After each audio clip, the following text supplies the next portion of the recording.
মই গীতাশ্ৰী আপোনালোক সকলোকে পুনৰবাৰ মোৰ চেনেলত স্বাগতম জনাইছো। আজি মই আপোনালোকৰ কাৰণে অতি সহজ কেইটামান আসন লৈ আহিছো। এইকেইটা আসনৰ অভ্যাসৰ যোগেদি আপোনালোকে ভৰি জিনজিনোৱা বা ভৰি হিয়ামুৰি ধৰা বুলিও কয় কিছুমানে, সেই সমস্যাটোৰ পৰা উপশম পাব পাৰিব।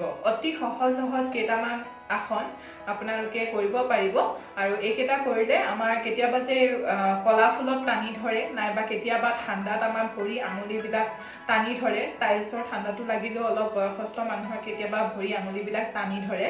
তো এনেকুৱা ধৰণৰ সমস্যাৰ পৰা এই আসন কেইটা কৰিলে যথেষ্টখিনি উপশম পাব বুলি মই ভাবোঁ।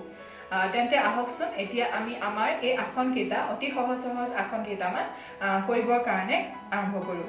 এতিয়া আমি কৰিবলৈ লোৱা প্ৰথমটো আসনৰ নাম হৈছে পাদাংগুলি বা টো বেণ্ডিং। আমি এইদৰে প্ৰথমে বহি থকা অৱস্থাৰ পৰা এবাৰ মই সাইডৰ পৰা দেখাই দিছোঁ। প্ৰথমে মই সাইডৰ পৰা দেখাই দিছোঁ।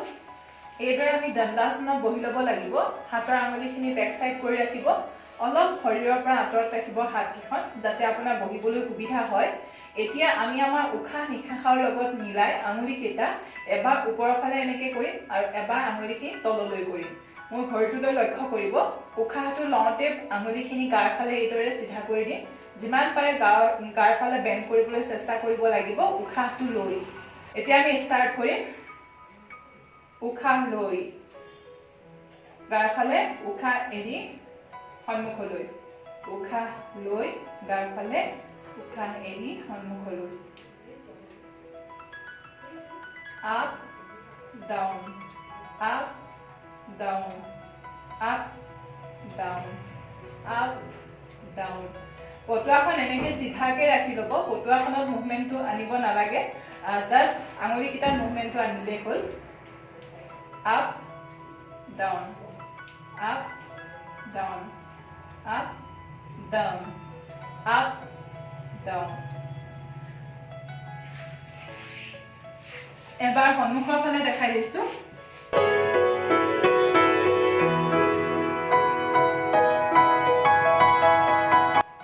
উশাহ লৈ চিধা, উশাহ এৰি আগফালে বেকা কৰি দিম।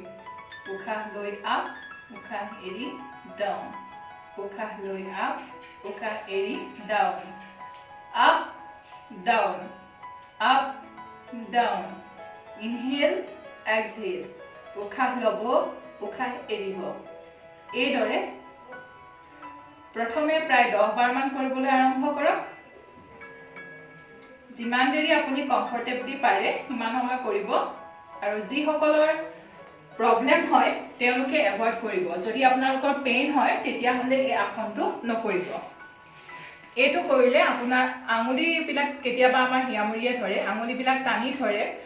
অলপ ঠাণ্ডা পালে, ঠাণ্ডা বতাহ লাগিলে, ফেনখন চলাই থাকিলে কেতিয়াবা ফেনৰ বতাহটো পালেও আমাৰ আঙুলিবিলাক হিয়ামুৰিয়ে ধৰা বুলি কওঁ আমি, তেনেকুৱা হয়। তো এইটো আসন কৰিলে যথেষ্টখিনি আপোনালোকে উপশম পাব পাৰিব। মাত্ৰ এটা কথাই লক্ষ্য কৰিব, যদি আপোনালোকৰ পেইন অনুভৱ কৰে, কোনো ধৰণৰ আসনে আচলতে পেইন অনুভৱ কৰিলে কৰিব নালাগে, এভয়েড কৰিব। এতিয়া আমি দ্বিতীয়টো আসন কৰিবলৈ লৈছোঁ। দ্বিতীয়টো আসনৰ নাম হৈছে এংকল বেণ্ডিং। তাৰ বাবে একেধৰণে আমি প্ৰথমে দণ্ডাসনত এইদৰে বহি ল'ম। হাতকেইখন একেধৰণে থাকিব লাগিব।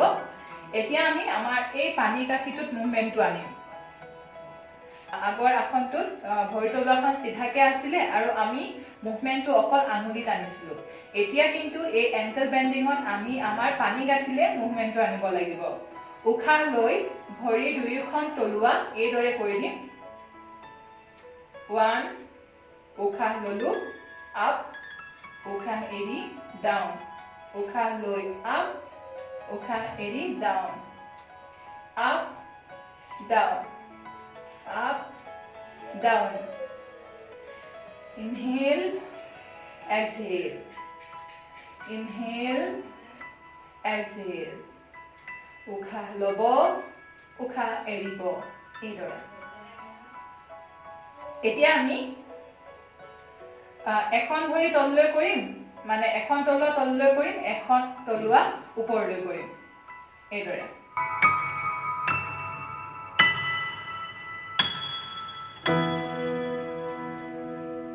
এবাৰ উশাহ ল'ব, এবাৰ এৰিব।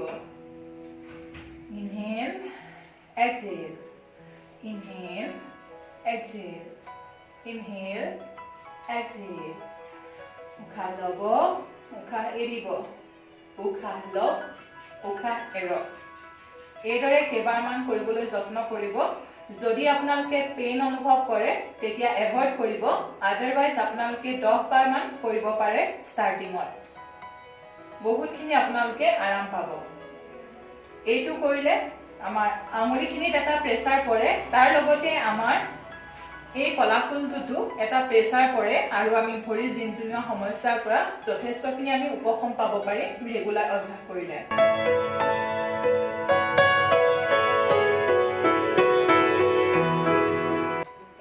এই একেটা আসনে মই ফ্ৰন্টৰ পৰা এবাৰ দেখাই দিছো এংকল বেন্ডিং প্ৰথমতে দুয়োখন তলুৱাই একেলগে মুভমেন্টটো আনিম inhale exhale inhale exhale inhale exhale inhale exhale উশাহ লব উশাহ এৰিব উশাহ লওক উশাহ এৰক উশাহ লওক উশাহ এৰক এইদৰে এতিয়া আমি অল্টাৰনেট ভৰিটো কৰিম উশাহ ললো উশাহ এৰিলো উশাহ লব উশাহ এৰিব ইনহেল এক্সহেল ইনহেল এক্সহেল এইদৰে কৰিবলৈ যত্ন কৰক বহুত আৰাম পাব এতিয়া আমি আমাৰ তৃতীয়টো আসন কৰিবলৈ লৈছো তৃতীয় আসনটোৰ নাম হৈছে এংকল ৰটেশন এতিয়া আমি আমাৰ পানী কাঠিত প্ৰেছাৰটো আনি এংকলটো ৰোটেট কৰিব লাগিব দেখাই দিছো একেদৰে দণ্ডাসনত বহি ল'ব লাগিব এতিয়া প্ৰথমতে তলুৱাখন চিধা কৰি দুইখন তলুৱা এদৰে লগাই লৈছো প্ৰথম আসন কিটা দৰে এতিয়া মুভমেন্ট কৰি উশাহটো দীঘলকৈ প্ৰথমতে লৈ লওক এতিয়া উশাহটো এৰক উশাহ লওক উশাহ এৰক উশাহটো লওক উশাহ এৰক উশাহ লওক উশাহটো এৰিব উশাহটো লব এটা complete rotation in exhale inhale exhale inhale exhale inhale এতিয়া অপোজিট ডাইৰেকশনত কৰিম উশাহটো প্ৰথমে দীঘলকৈ লৈ লৈছো এতিয়া উশাহটো এৰিম এৰিলো উশাহ ললো উশাহটো এৰি দিব উশাহটো লব উশাহ এৰিব উশাহ লব উশাহটো এৰি দিব উশাহটো লব উশাহ এৰিব লব এইদৰে কৰিব আকৌ এবাৰ মই ফ্ৰন্টৰ পৰা দেখাই দিছো এংকল ৰটেশনটো দণ্ডাসনত বহি ললো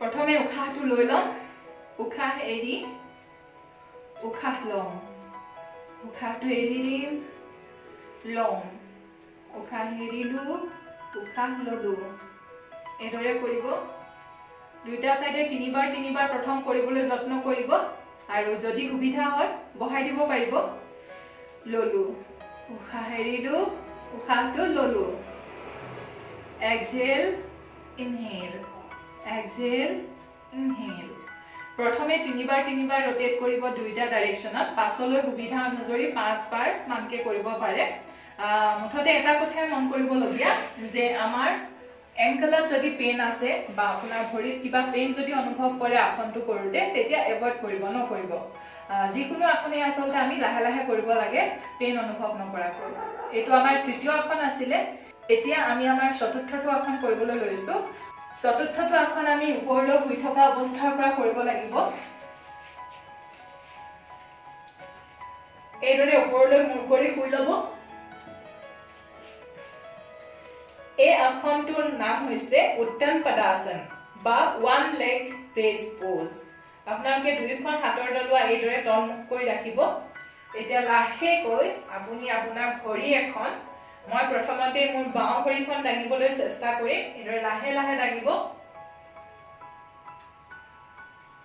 আৰু অলপ সময় এইদৰে দাঙি ধৰি ৰাখিবলৈ চেষ্টা কৰিব যদি পাৰে যদি নোৱাৰে অলপ এনেকৈ বেকা কৰিও ল'ব পাৰে যেনেকৈ আপোনাৰ সুবিধা হয় পেইন নোহোৱাকৈ যদি পাৰে ফিট কৰি থব যদি নোৱাৰে অলপ বেকা কৰি থব পাৰে এইদৰে অলপ সাপোৰ্টও ল'ব পাৰে যদি অসুবিধা হয় অলপ সময় ধৰি ৰাখিব অৱস্থাটো যদি সুবিধা হয় আপোনাৰ কিন্তু যদি পেইন আছে আপোনাৰ আঁঠুত পেইন আছে যদি ভৰিত আপোনাৰ পেইন অনুভৱ হয় তেতিয়া কিন্তু বেছি সময় ধৰি নাৰাখিব লাহেকৈ অৱস্থাটো ৰিডিউস কৰি দিব এতিয়া ইটো ভৰিত দেখাইছো কৰি এইদৰে পাৰিলে সিধাকে ৰাখিব যদি নোৱাৰে অলপ বেকা কৰি দিব আৰু অসুবিধা হলে এইদৰে সাপোৰ্টটো ল'ব পাৰে